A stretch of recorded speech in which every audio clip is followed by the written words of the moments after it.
Hey guys, so for this video I'm going to be doing a book review of City of Bones.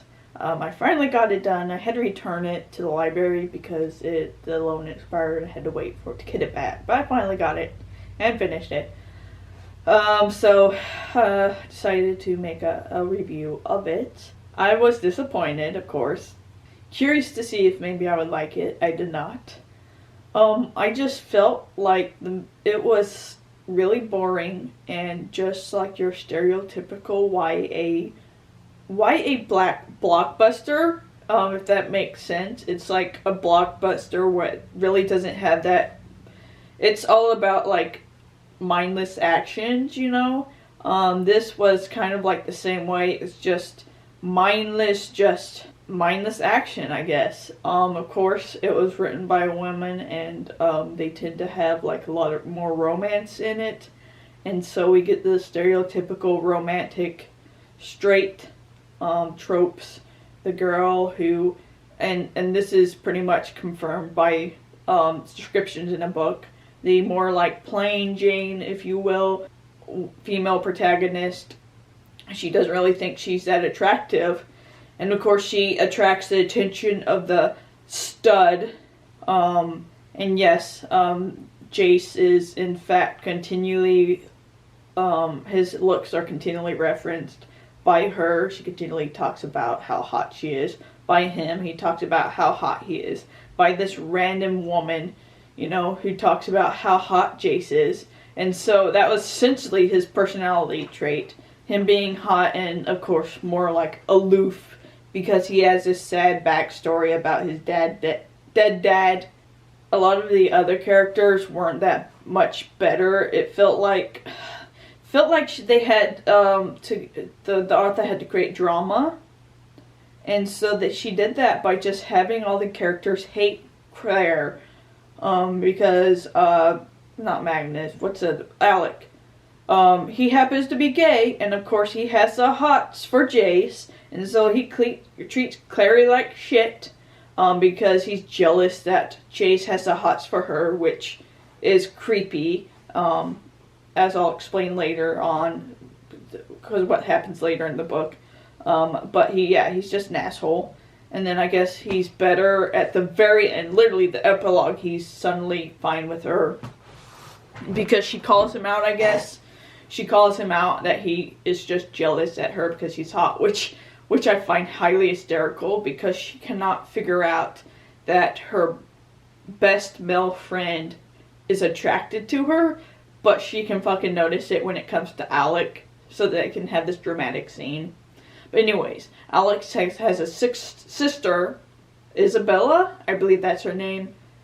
And of course she's a bitch to Claire, because apparently she's insecure that Isabella is not the only girl now in the group, and now we has to do this stupid like, oh, female has to hate another female because they exist, I guess.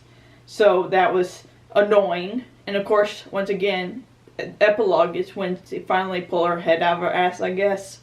Or they just need to wrap up, you know, all these storylines, and have them, have her, suddenly like Claire now. So, oh well, she suddenly, I guess, sees the error of her ways.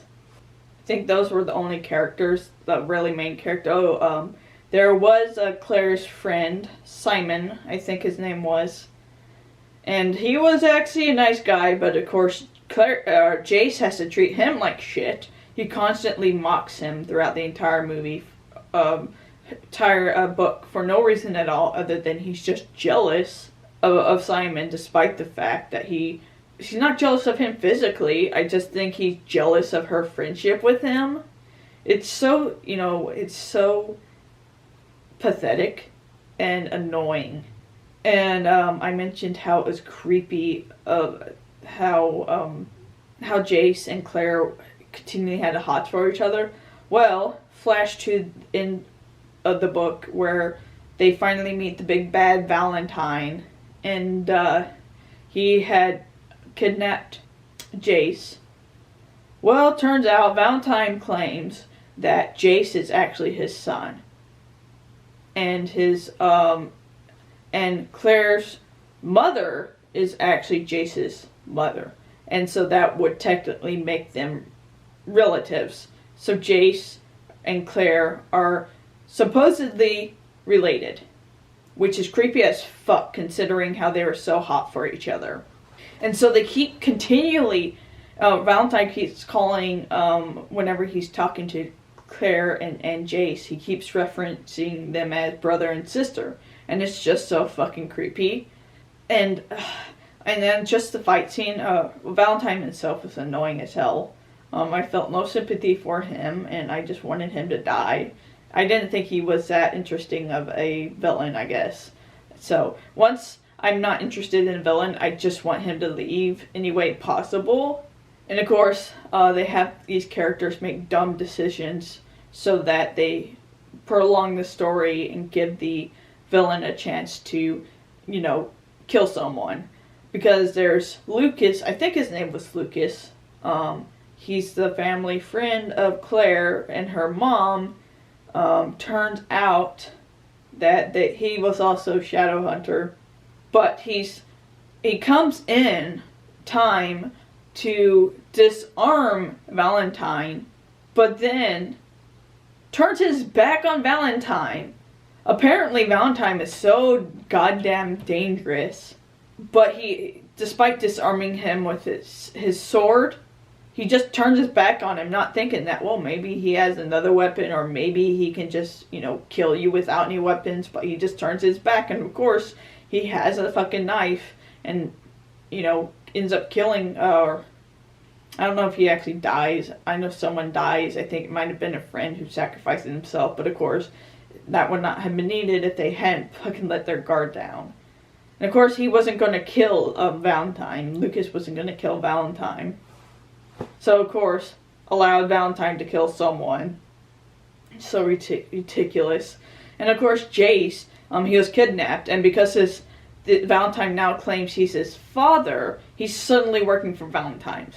Apparently, it doesn't matter that Valentine has done terrible things. Because, he's his supposed father, so I guess all's forgiven, I guess.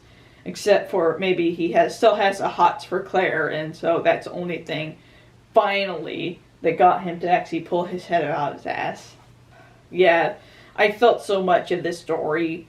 A lot of this stuff happens just to create drama, not really to add anything to the story. A lot of the actions of the characters was to create drama, not to really build these characters, make them interesting, and then have the plot develop around these characters and kind of their personalities. The world itself, I was not interested in. Apparently there's these shadow hunters that exist. They're kind of like these special group of people. They have this shitty opinion on humans because they keep calling them mundanes in kind of a derogatory way. And, they're just trash to all humans, despite the fact that their own shadow hunter, Valentine, is going around killing people, but humans are the problem, I guess. It was just so boring. Fight scenes were boring, training scenes were, I don't know if they actually had training scenes. I think she just hung around with the shadow hunters because her mom turned out to be a shadow hunter. I just found it boring. So yeah, I was just not impressed at all by this book. And I don't think I will want to read any more. Because honestly, there's nothing I can think of that would make me be interested in continuing this story. Because I don't even like the writing. So I don't even think that she'll, in future stories, write these characters any more compelling. Yeah, so that's my review of City of Bones. So yeah, if you did like this book, or if you did like this video, give it a like, subscribe to get notifications for all the videos I'll be doing. If you like this book, maybe leave leave down suggestions why. Maybe there's something that I missed. But yeah, other than that, you guys have a nice night. And stay safe out there. I'll talk to you later. Bye.